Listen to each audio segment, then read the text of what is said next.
പാകിസ്ഥാനെ പോലെ ഇന്ത്യയെ കൊണ്ടും തന്റെ പേര് നോബൽ പ്രൈസിന് നാമനിർദ്ദേശം ചെയ്യാനുള്ള തീവ്ര ശ്രമത്തിന്റെ ഭാഗമാണ് ട്രംപ് ഇപ്പോൾ ചെയ്തുകൊണ്ടിരിക്കുന്നത്. കഴിഞ്ഞ 2 ദിവസമായി ഇന്ത്യയെ വല്ലാതെ സുഖിപ്പിച്ചുകൊണ്ടുള്ള നടപടികളാണ് ട്രംപിന്റെ ഭാഗത്തു നിന്നും ഉണ്ടായിട്ടുള്ളത്. കഴിഞ്ഞ ദിവസം ഏപ്രിൽ 22-ന് നടന്ന പഹൽഗാം ഭീകരാക്രമണത്തിന് പിന്നിലുള്ള ദ റെസിസ്റ്റൻസ് ഫ്രണ്ട് എന്ന സംഘടനയെ തീവ്രവാദ സംഘടനയായി അമേരിക്ക പ്രഖ്യാപിച്ചിരുന്നു. അതിനു പിന്നാലെ തന്നെ സെപ്റ്റംബറിൽ ഇന്ത്യയുടെ പ്രധാന ശത്രുവായ പാകിസ്ഥാനെ സന്ദർശിക്കുന്നതിൽ നിന്നും ട്രംപ് പിന്മാറുകയും ചെയ്തിരുന്നു. ഇതെല്ലാം ട്രംപിന്റെ ഇന്ത്യയോടുള്ള കരുതൽ വ്യക്തമാക്കുന്ന കാര്യങ്ങളാണ്.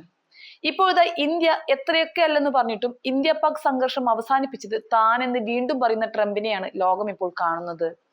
സംഘർഷത്തിനിടെ 5 ജെറ്റ് വിമാനങ്ങൾ തകർക്കപ്പെട്ടതായും ട്രംപ് അവകാശപ്പെടുകയുണ്ടായി.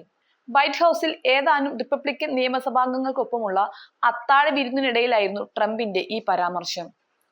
തകർന്ന ജെറ്റ് വിമാനങ്ങൾ ഇന്ത്യയുടേതാണോ പാകിസ്ഥാന്റേതാണോ എന്ന് വ്യക്തമാക്കാൻ തയ്യാറായില്ല എങ്കിലും വ്യാപാര കരാർ ഉപയോഗിച്ചുകൊണ്ട് ഇരു രാജ്യങ്ങളും തമ്മിലുള്ള വെടിനിർത്തലിന് മധ്യസ്ഥത വഹിച്ചത് താനാണെന്ന അവകാശവാദം ട്രംപ് വീണ്ടും ഉന്നയിക്കുകയാണ് ഉണ്ടായത്. ഞങ്ങൾ കുറെ യുദ്ധങ്ങൾ അവസാനിപ്പിച്ചിട്ടുണ്ട്. ഇന്ത്യയും പാകിസ്ഥാനും തമ്മിലുള്ള പ്രശ്നം ഗുരുതരമായിരുന്നു. വിമാനങ്ങൾ വെടിവെച്ചിടുകയായിരുന്നു. യഥാർത്ഥത്തിൽ 5 ജെറ്റുകൾ വെടിവെച്ചിട്ട് എന്നാണ് തോന്നുന്നത്. രണ്ടും ആണവ രാജ്യങ്ങളാണ്. അവർ പരസ്പരം ഏറ്റുമുട്ടുകയായിരുന്നു. പുതിയ യുദ്ധമുഖം തുറക്കുന്നു എന്നാണ് കരുതിയത്. ഇറാനിൽ നമ്മൾ എന്താണ് ചെയ്തതെന്ന് കണ്ടതല്ലേ. അവിടെ നമ്മൾ അവരുടെ ആണവശേഷി പൂർണ്ണമായും തകർത്തു. പക്ഷേ ഇന്ത്യയും പാകിസ്ഥാനും സംഘർഷവുമായി മുന്നോട്ട് പോവുകയായിരുന്നു. അത് ദിനം പ്രതി വലുതായിക്കൊണ്ടേയിരുന്നു. ഒടുവിൽ വ്യാപാര കരാർ മുൻനിർത്തി ഞങ്ങൾ അത് പരിഹരിച്ചു.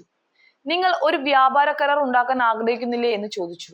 എന്നാൽ നിങ്ങൾ ആയുധങ്ങൾ, ഒരുപക്ഷെ ആണവായുധങ്ങൾ കൊണ്ട് പരസ്പരം ഏറ്റുമുട്ടാൻ പോവുകയാണെങ്കിൽ നിങ്ങളുമായി ഒരു തരത്തിലുള്ള വ്യാപാര കരാറും ഉണ്ടാക്കാൻ ഞങ്ങൾ ആഗ്രഹിക്കുന്നില്ലെന്ന് ഇരുവരെയും അറിയിക്കുകയാണ് ഉണ്ടായത്. ഇതാണ് ട്രംപ് പറഞ്ഞത്.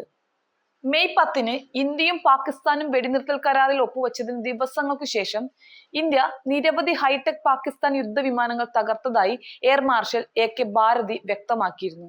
അതേസമയം പാകിസ്ഥാൻ വ്യോമസേനയുടെ ഒരു വിമാനത്തിന് മാത്രമേ ചെറിയ നാശനഷ്ടം സംഭവിച്ചിട്ടുള്ളൂ എന്ന് പാകിസ്ഥാനും പറഞ്ഞിരുന്നു. എന്നാൽ ഇന്ത്യ നടത്തിയ ഓപ്പറേഷൻ സിന്ദൂറിൽ ഒരു പിഴവ് പോലും സംഭവിച്ചിട്ടില്ലെന്ന് ദേശീയ സുരക്ഷാ ഉപദേഷ്ടാവ് അജിത് ഡോവൽ നേരത്തെ തന്നെ വ്യക്തമാക്കിയ കാര്യമാണ്. അതേസമയം കഴിഞ്ഞ ദിവസം ട്രംപ് പഹൽഗാമിൽ ഭീകരാക്രമണം നടത്തിയവരെ തീവ്രവാദികളായി പ്രഖ്യാപിച്ചതിന് അനുകൂലമായ നിലപാടുമായിട്ടാണ് ചൈന എത്തിയത് എന്നതാണ് ഏറ്റവും ശ്രദ്ധേയമായ കാര്യം. ഒരു തരത്തിലുമുള്ള ഭീകരവാദത്തെയും ചൈന പ്രോത്സാഹിപ്പിക്കില്ല എന്നവർ എടുത്തു പറയുകയും ചെയ്തു.